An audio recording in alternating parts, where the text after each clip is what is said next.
Oi, Desquime, aqui é a Helena. Eu vou falar sobre os direitos trabalhistas, sobre a história, a origem e as conquistas por trás dessa grande vitória dos trabalhadores.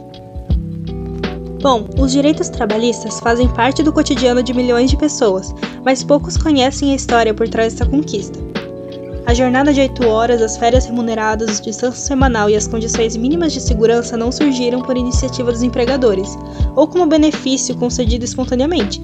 Esses direitos foram conquistados ao longo de décadas de organização, greve, manifestações e intensa pressão excedida pelos trabalhadores. Para compreender essa história, a gente vai voltar ao início da Revolução Industrial, o período em que as relações de trabalho mais foram transformadas. A partir do século XVIII, a Revolução Industrial modificou completamente a forma de produzir riquezas.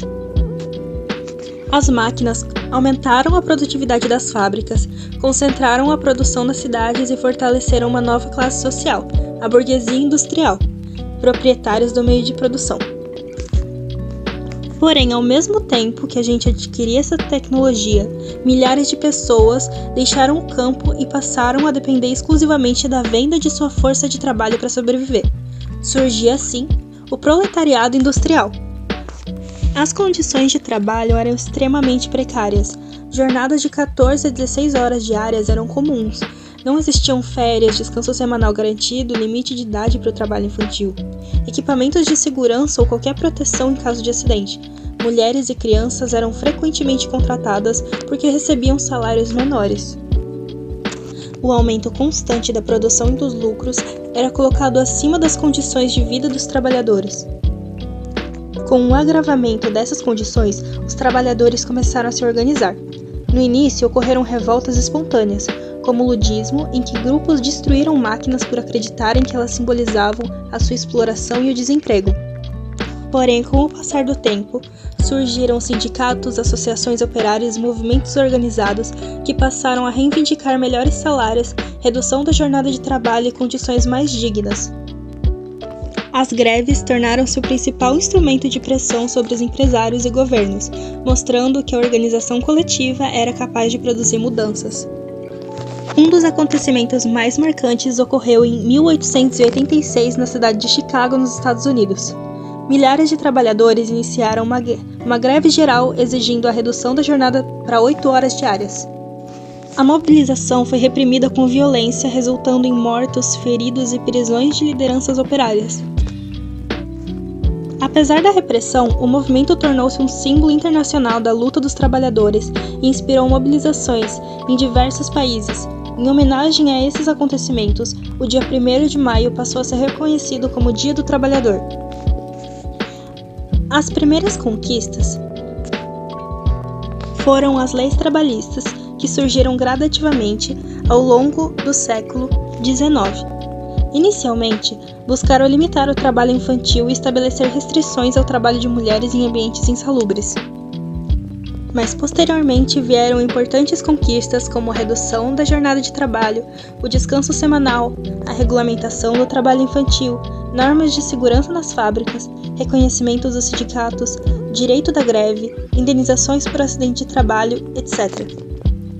E no século XX, diversos países passaram a incorporar esses direitos às suas legislações, ampliando também garantias como férias remuneradas, aposentadoria, licença maternidade e proteção contra demissões arbitrárias.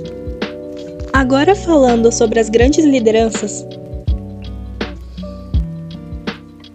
a história dos direitos trabalhistas também foi influenciada por intelectuais e líderes que analisavam as transformações provocadas pela industrialização.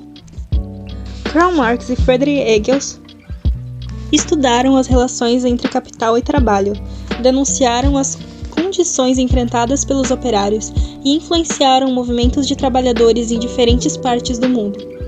Além deles, milhares de líderes sindicais, muitos dos quais permanecem anônimos, tiveram um papel fundamental na organização de greves e das reivindicações que levaram às conquistas trabalhistas. No Brasil, o crescimento da indústria durante o século XX fortaleceu os movimentos operários. Em 1943, foi criada a Consolidação da Lei do Trabalho, CLT, reunindo diversas normas em um único documento. A CLT passou a garantir direitos como a jornada regulamentada, férias remuneradas, carteira de trabalho e proteção ao trabalhador, e outras garantias foram ampliadas posteriormente pela Constituição Federal de 1988. Falando agora sobre a influência das ideias socialistas e o avanço dos movimentos operários durante o século XIX, as reivindicações dos trabalhadores passaram a ser acompanhadas pelo surgimento de novas correntes e pensamentos que buscavam compreender as desigualdades produzidas pela industrialização. Entre elas, destacou-se o socialismo, que defendia a necessidade de transformar as relações entre capital e trabalho e reduzir a exploração da classe trabalhadora. Nesse contexto, Marx e Engels publicaram, em 1848, o Manifesto Comunista, obra que analisava a sociedade dividida em classes sociais e defendia que os trabalhadores deveriam se organizar politicamente para conquistar melhores condições de vida. Embora suas ideias tenham gerado diferentes interpretações e aplicações ao longo da história, elas exerceram grande influência sobre sindicatos, partidos, operários e movimentos trabalhistas em diversos países. Ao mesmo tempo, surgiram organizações internacionais que buscavam unir trabalhadores de diferentes nações. O objetivo era fortalecer a solidariedade entre as classes trabalhadoras, trocar experiências de mobilização e impedir que a competição entre países enfraquecesse as reivindicações por direitos. Com o crescimento desses movimentos, os empresários e governos passaram a perceber que ignorar completamente as demandas dos trabalhadores poderia provocar greves prolongadas, revoltas e crises políticas. Em muitos casos, a aprovação de leis trabalhistas ocorreu não apenas por razões humanitárias, mas também como forma de reduzir conflitos sociais e garantir maior estabilidade econômica.